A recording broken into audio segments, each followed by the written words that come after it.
자, 이제 청약 이야기 한번 해보도록 하죠. 그래도 무주택자들이 내 집 마련하는데 가장 좋은 방법이 또 청약이잖아요. 최근에 경기도의 한 아파트가 야, 이게 300만 명, 그러니까요. 294만 명입니다. 정확하게는. 그 중에 한 명이 또 접니다. 저도 한번 도전을 해봤는데요. 역시 안 되더라고요. 요 이야기 한번 좀 정리를 한번 해주시죠. 네, 지난 7월에 바쁘셨겠어요. 네, 7월이 떠들썩했습니다. 네. 최근 들어선 전체적으로 뭐 로또 청약, 광풍 이런 헤드라인을 들고 이 청약 시장에 대한 기사들이 많이 나오는데 그 활용점정을 찍었던 것이 7월에 있었던 앞서 말씀해주신 경기 화성시의 동탄역 롯데캐슬이었죠. 네. 그때 주택 계약 취소분이었습니다. 이 부분을 무순위 청약으로 딱 한 가구 나왔습니다. 한 가구 나왔는데 294만 4,780명이 몰리면서 역대 최고의 경쟁률을 기록을 했습니다. 그래서 그때 상당히 좀 가격적인 메리트가 컸잖아요. 네, 맞습니다. 누구나 조건만 되면 다 해라. 그리고 사돈의 팔촌까지 다 뭐 알려줘서 하고 아마 지금 방송을 보고 계시는 분들도 기본적으로 다 부동산에 어느 정도 관심이 있었으면 다들 그 중에 한 명이 나였구나라는 생각을 하셨을 텐데 아무래도 이 상한제도 적용이 됐었던 데다가요. 7년 전에 최초 분양가로 공급을 했기 때문에 당시에 안전마진만 10억 원가량이다. 뭐 이렇게 얘기를 해서 더욱더 인기가 있었던 그런 상황이었습니다. 그런데 사실 비단 딱 이 가구만 이야기를 할 것이 아니라 이런 움직임은 최근 들어서 강남 지역에서 청약이 잇따라 나오면서 분위기가 이미 형성되기 시작한 바 있는데요. 올해 1월부터 8월까지 서울 1순위 평균 청약 경쟁률이 140대 1을 넘었다고 합니다. 그런데다가 이 강남권의 상한가 적용 단지에서는 청약 가점 만점 통장도 속속 나오고 있는 상황이고요. 이렇게 되면서 가점 인플레 현상도 빚어지고 있습니다. 100대 1이 기본이라는 얘기는 학교 다닐 때 저는 반에서 1등도 못했는데 100대 1이면 이게 뭐 전교 1등 해야 되는 수준 아닌가 싶기도 합니다. 그런데 우리가 이런 소식을 전해드리면은요, 또 시청자분들은 또 그렇게 말씀하시는 분들이 있어요. 아니, 우리 동네는 미분양도 많고 청약이 나와도 경쟁률이 높지도 않은데 무슨 청약 시장 분위기가 좋다는 거냐라고 말씀하시는 분들도 있는데요. 물론 서울의 뭐 일부 단지 이야기일 수도 있습니다만 청약 시장 분위기에 한번 우리 대표님께서 한번 정리를 해주시고요.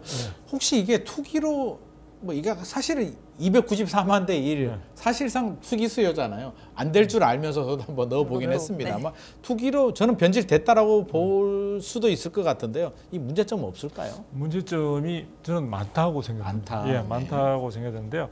어쨌든 지금 청약 시장 자체도 뭐 다른 부분에서도 마찬가지지만 양극화가 엄청나게 진행이 많이 되고 있습니다. 많이 진행되고 있고요.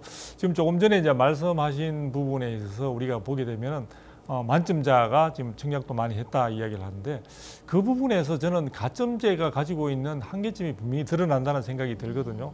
지금 정부가 그 여러 가지 오랫동안 무주택 서민으로서 했을 때 여러 가지 이제 부양 가족 숫자라든지 이제 그다음에 청약 통장 가입 기간 그다음에 이제 실질적으로 그 여러 가지 식구 수라든지 이런 부분들 부양 가족 수라든지 그다음에 그 청약 기간들 이제 이런 걸 갖다 다 따지게 되는데요. 이렇게 해서 이제 만점을 낸 사람들이 이제 기대하는 것은 뭐냐면 정부가 당초에는 분명히 제도의 취지로서는 그분들한테 내 집 마련을 훨씬 더 우선적으로 주자. 그렇죠. 이게 여기에 있는 거거든요. 그런데 지금 강남 지역 같은 경우에는요. 분양가 상한제까지 적용되다 보니까 주변 시세 대비 시세 차익이 엄청납니다. 결과적으로는 이게 어떻게 되느냐.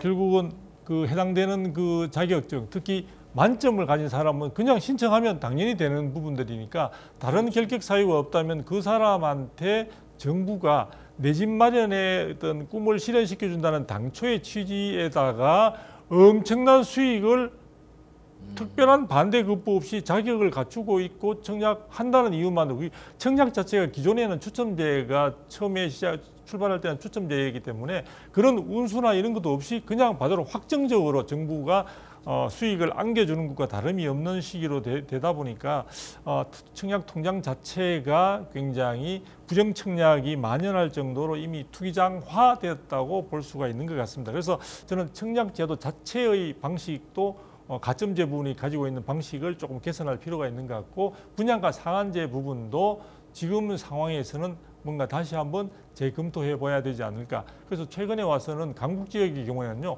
분양가가 기존 구축보다 훨씬 더 높은 경우도 등장하고 있다는 점도 염두에 둘 필요가 있을 것 같습니다.